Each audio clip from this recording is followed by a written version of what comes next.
Hello everyone. Today I've come up with a very important topic, which is breastfeeding. The whole wards, every day I go for rounds, is full of questions about breastfeeding in the postnatal wards. No one is concerned about anything else. The mother is not concerned about her health. Only that is the most bothering thing. The doctor does the cesarean, things made easy. But now it is the time for the mother to work hard for breastfeeding. So you have to put in a lot of effort to breastfeed. It is not a simple procedure. आपको ये समझना होगा कि आप भी ये procedure को सीख रहे हैं एंड बच्चा भी सीख रहा है. इट इज़ नॉट दैट कि आपने जैसे फीडिंग बॉटल लगाया वैसे ही ब्रेस्ट फीड भी हो जाता है, because baby also needs an effort and baby को भी प्रॉपर सिखाना पड़ता है how to feed. So never be you have to be patient in the process. Be very patient and you will always learn how to do it. Never lose your hearts. It is time consuming. It will take long time if you keep on teaching and learning. So I just wanted to talk about certain myths what I just get the questions rolling every day in the wards. So the certain myths what I just wrote about were that I don't get enough milk, doctor. So I would just like to say milk comes slowly. As much you feed, the milk keeps on increasing. So the supply is always dependent on the amount of feeding. So be careful, feed very frequently and even have few feeds at night, then only the milk comes. And the sucking reflex which is there, that is the milk let down procedure. That only results in stimulation of the hormone in brain which stimulates the breast to produce milk. So the other thing what I want to put forward here is आपको breast pump का इस्तेमाल नहीं करना है. Breast pump का use का मतलब होता है एक्स्ट्रा मिल्क का निकालना, एक्सप्रेस करने. It is not to feed the baby. Feed करने के लिए आपको सक कराना पड़ेगा at the breast. People are finding a shortcut process these days कि हम तो पंप करके थोड़ा निकाल लेना है, but that will not last.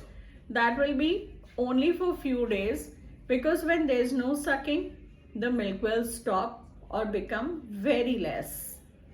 The second question which usually keeps on coming is my milk is very thin.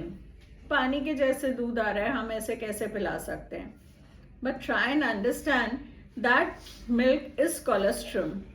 It is rich in all the immune factors and the antibodies what your child needs to prevent all infections in life. तो ये milk तो एकदम अमृत के जैसे है, जो अगर आपका बच्चा पिएगा तो बहुत सारी डिजीजेस से लाइफ में प्रिवेंटेड रहता है. तो उसको जरूर पिलाइए और जब तक कोलेस्ट्रम नहीं निकलेगा तो पीछे से मिल्क नहीं आएगा. अनदर क्वेश्चन इज क्या डॉक्टर हम बच्चे को हनी है, घुट्टी है, डिफरेंट चीजें हम ये सब पिला सकते हैं? No, you don't have to make your child even drink water for 6 months. तो ये सब चीजें तो आपको बाहर से देनी ही नहीं है. बच्चे में इन्फेक्शन का सोर्स है. मदर्स फीड में इनफ वाटर रहता है, इसलिए आपको बाहर से दूध पानी पिलाने की जरूरत नहीं पड़ती है बच्चे को.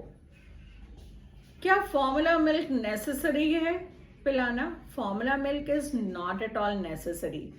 आपको अर्लीस्ट ब्रेस्ट फीड स्टार्ट करना है, लेकिन क्योंकि आप ब्रेस्ट फीड नहीं करा पाते हैं इसलिए आप बच्चे को फॉर्मूला फीड शुरुआत में दिया जाता है. But the moment you start feeding, just remember, slowly formula feeds कम करते जाइए, बंद करते जाइए, ब्रेस्ट फीडिंग को इंक्रीज करते जाइए. Then people will come up and say breast feeding is very painful. Breast feeding can be a little painful but not very painful.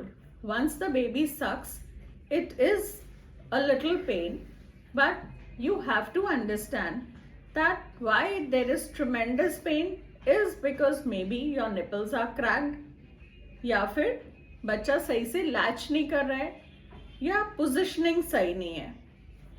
तो ये सब चीज़ों पे ध्यान रखना है जब तक आप प्रॉपर लैचिंग नहीं कराएंगे। एंड माइंड यू, जब भी ब्रेस्ट फीड आप करा रहे हैं तो आपको बच्चे को पूरा एरियोला मुंह में डालना होता है। निपल में मिल्क नहीं होता है, जो निपल के अराउंड का ब्लैक हिस्सा है, देयर इज द एरियोला, वहीं से दूध आता है, वहीं पे सारे ग्लैंड्स होते हैं जिधर से मिल्क आएगा। So you have to give that in baby's mouth, तब दूध आता है। बच्चा क्यों काटने लगता है? Because baby doesn't get the milk. उसी से आपके निपल्स ड्राई होंगे, क्रैक्ड हो जाएंगे, पेनफुल हो जाएंगे, सोर होंगे। तब भी मैं ये कहना चाहूंगी, learn the technique then feed. For those mothers we have certain creams. The best cream is जो दूध आता है उसी को अप्लाई करिए, या घर में मलाई। That is what I always say. It keeps your nipples supple and less painful. And try, बहुत ज्यादा तकलीफ है तो निपल शील्ड से कुछ समय के लिए शुरुआत में ट्राई कर सकते हैं, instead of leaving breast feeding.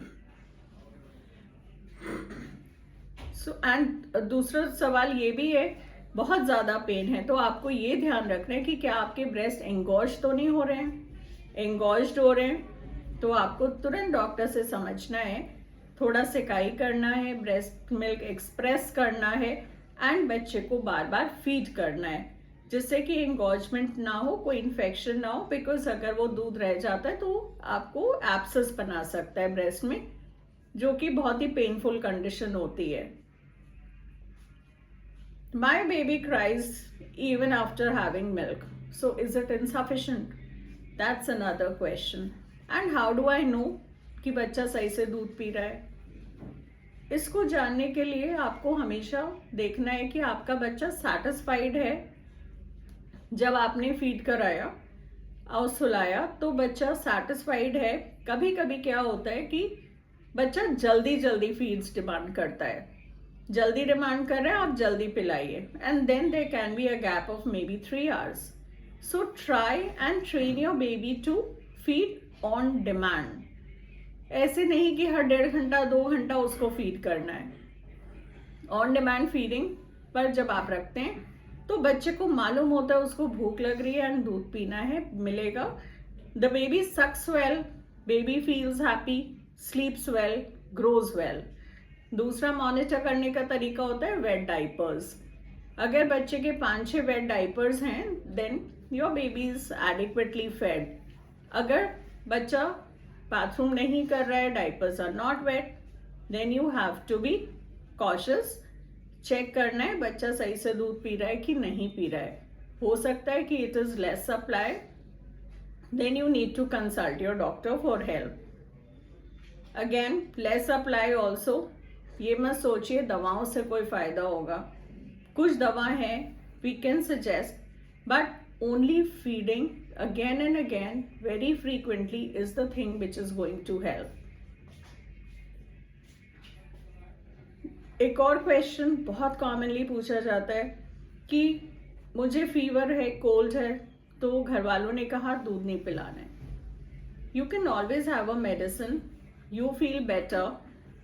जब आपका फीवर कोल्ड खत्म, फीवर सही होता है, you can always feel. And cold तो जाएगा नहीं 10-15 दिन। Do feed, I always suggest, it's a viral infection, it's better use a mask and feed your baby. लेकिन 15 दिन आप दूध नहीं पिलाओगे तो दूध नहीं आएगा। And working mothers, they can always continue feeding. जब वो घर में होते हैं they should feed the baby, and when they are going out to work they should express the milk. In winters you can keep the express milk for almost like 12 hours outside, and summers mein you can store it in the refrigerator and feed the baby by making it into a normal room temperature milk. So you don't have to just stop feeding. कोई ना कोई तरीके से आपको ये बात समझना है। एंड दूसरा एक और बहुत कॉमन क्वेश्चन आता है, डॉक्टर ये खाएं, ये छोड़ दें, क्या खाएं क्या ना खाएं। तो I would say eat everything Eat a balanced, healthy, high protein diet, have fruits, citrus fruits help in lactation. And only thing what I would suggest avoiding is alcohol, smoking, too much of caffeine, or any medicine if you are taking. Do not take medicines because some medicines may be secreted in milk. So always take a consultation with your doctor to know what to avoid, what medicines are not to be had while feeding. So the important thing is to understand that breastfeeding is definitely a challenge, but you have to be very strong and have a strong perseverance to feed. जब तक आप ये नहीं सोचेंगे आप feed नहीं करा पाएंगे. और कोई भी मिथ है, discuss with your doctor, try and understand. कोई भी ऐसी सिचुएशंस नहीं है जब आपको फीड नहीं करना है. एंड दूध हमेशा एक ब्रेस्ट से एक बार, दूसरे ब्रेस्ट से सेकेंड टाइम, बिकॉज मिल्क दो तरीके का होता है, hind milk and four milk. जो हाइंड मिल्क होता है उसमें फोर मिल्क होता है, जो आगे वाला दूध होता है, उसमें सारे वाइटामिन्स, कैल्शियम, प्रोटीन्स होते हैं. और जो हाइंड मिल्क होता है जो बाद में आता है उसमें फैट्स होते हैं. तो वो फैट्स चाहिए होते हैं बच्चे के ग्रोथ के लिए, डेवलपमेंट के लिए, वेट गेन के लिए. तो अगर आप शंट करते रहेंगे दोनों ब्रेस्ट में तो हो सकता है आपके बच्चे को कभी भी हाइंड मिल्क मिल ही नहीं रहा है. That is why your baby is weak. Otherwise your baby will be absolutely healthy. Always try and feed from one breast at one time. So that is a very important point to be taken note of. And जब भी feed आप करा रहे हैं बच्चे को burp जरूर कराइए. Never lay the baby flat on the bed. That is also a very important thing. And खाने पीने में आप जो चाहते हैं खाइए, except avoid those little things. So that is what I would like to just put forward. And please don't be very fussy and very delicate in not feeding, because you are not going good to the next coming generations. You need to feed, you need to build up immunity, and it is not only good for you because it prevents you from breast cancer, and it prevents your child from so many diseases. I can't even name them. Thank you.